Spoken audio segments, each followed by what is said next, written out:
It's election season, and if you live in Millbrae, you're going to be asked to vote on Measure II, the bond measure to help pay for the restoration of the rec center, which burned down 2 years ago. We have with us today Mayor Gina Papan to talk about the details of that bond measure. Thank you, Mayor Papan, for joining us today. My pleasure. So let's talk about Measure II. Measure II, not Measure 2. I know it looks funny, but it's Measure II. Yes. Measure II is to restore the Millbrae Recreation Center, which tragically burnt down 2 years ago. And it is really a community project, which we are very proud of. The City Council unanimously approved Measure II to go on the ballot. It is 1/3 of the funding needed to help restore the Millbrae Recreation Center, and if the voters approve it, break ground next year. So what does that mean for the average taxpayer? How much should they expect to be paying? It's a general bond, so the average taxpayer would pay $8.70 per $100,000 assessed value. Now I know that can be kind of confusing. It's not your sale value or market value, but it is what the county has assessed your property tax or property value to be. And you can look on your property sales statement to see where your assessment is.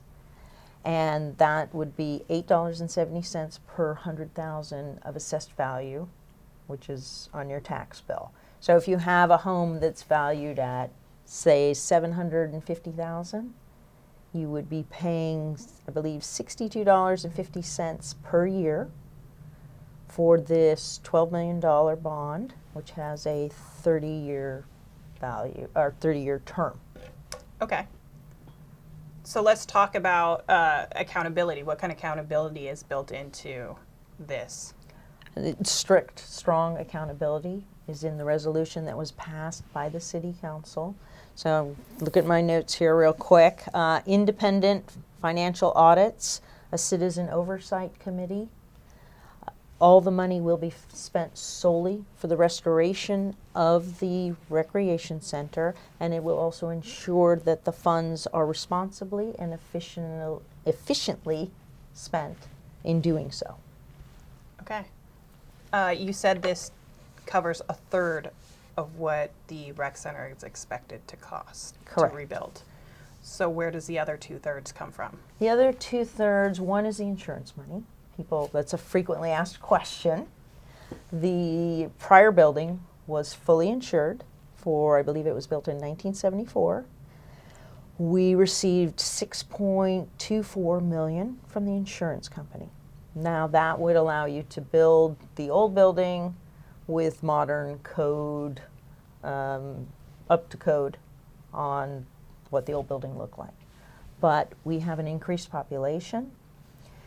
We are, after going out to the public, we are building a new building that will restore all the services and more. It will be a fully sustainable building, which is very key, because then it'll lower the operating costs of the new building.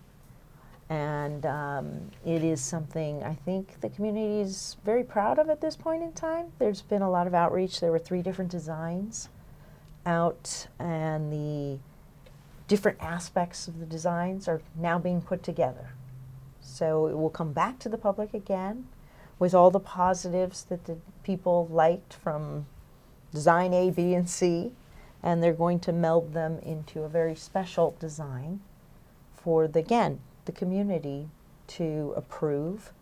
And it's very exciting to see what the community has come up with.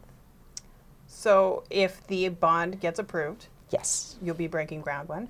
We'll be breaking ground next year. And how long do you think it'll take to complete? They hope to complete it by 2021.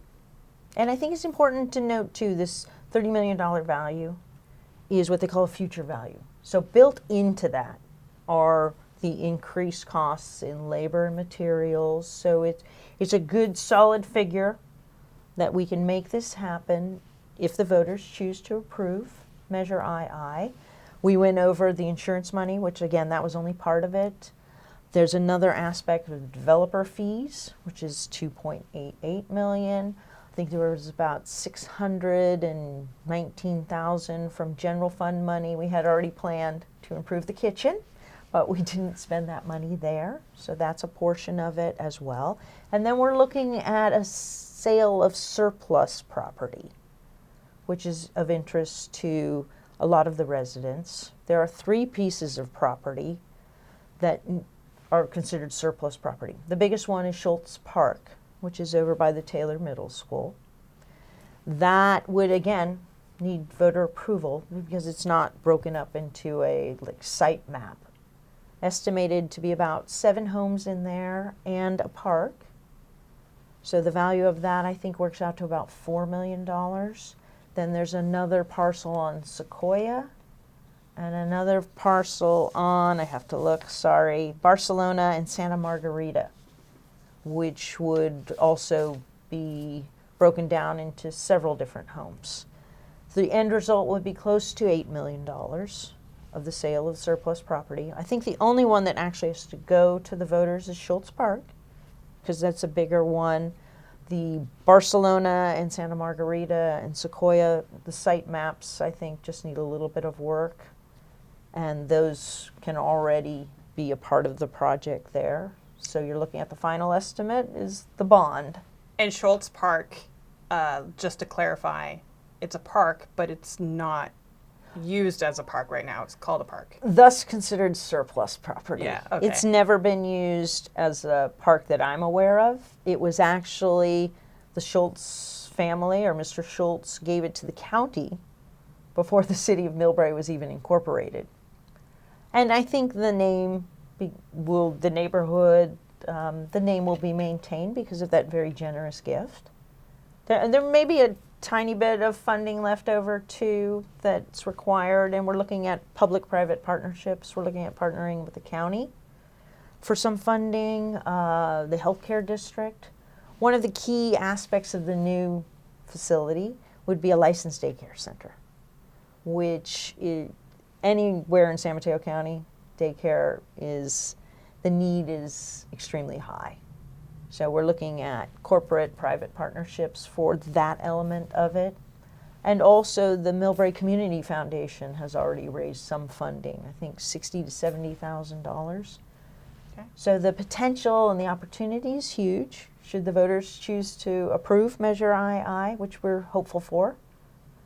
The council's working to get the information out so that people can determine in a informed way as to what's before them. And it's confusing too, if I might. If you look at your ballot, sample ballot, you've got arguments for, arguments against, which are not necessarily valid or supported by the evidence. They're submitted by people from out of town.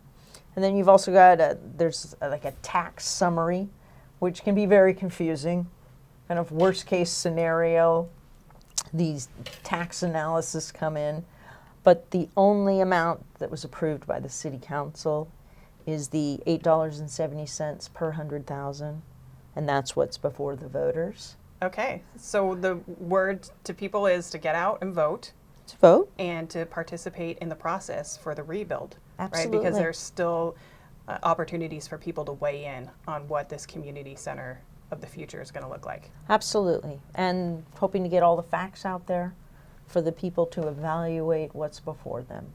It's an opportunity, I think, for a really bright future for Millbrae. There were so many thousands of people of all ages that used the prior recreation center, and this will bring back that meeting place, the place for seniors to go, the place for teenagers to go, youth, and our whole community. It would be a wonderful addition should Measure II pass, and we're hopeful. Well, here's hoping that everybody gets out and votes this election day. Mayor Papan, thank you so much for joining us today. Thank you.